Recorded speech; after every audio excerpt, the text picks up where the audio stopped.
আসসালামু আলাইকুম রহমতুল্লাহ।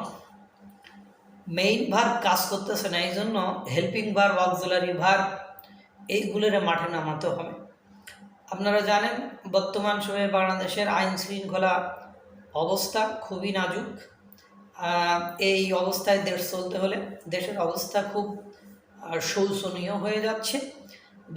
বর্তমানে বাংলাদেশের কোনো নিরাপত্তা নেই, সকলেই নিরাপত্তাহীনতায় ভুগছে। প্রতিদিনই আমাদের শত শত মানে মানে মানুষ হয়রানি, খুন, ছিনতাই, রাহাজানি, ডাকাতি, ধর্ষণ এগুলো শিকার হচ্ছে। এখন এটা থেকে পুলিশ প্রশাসন কোনোভাবে নিয়ন্ত্রণ করতে পারছে না।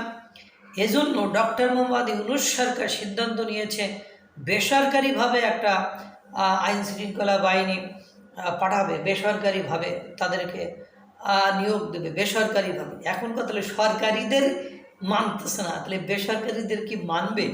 বরং আমার মনে হয় এই বেসরকারিরা আরও নিয়ে ঝুটঝামেলা বাঁধবে।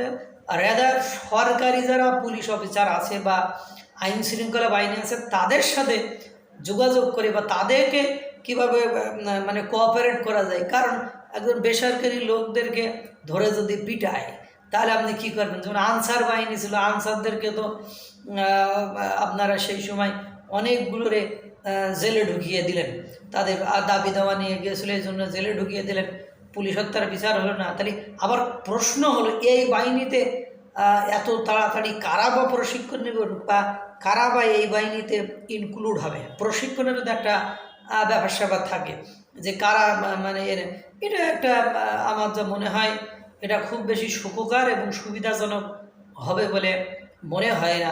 বরং টাকা পয়সা খরচ দেওয়ার একটা সেক্টর তৈরি হলো।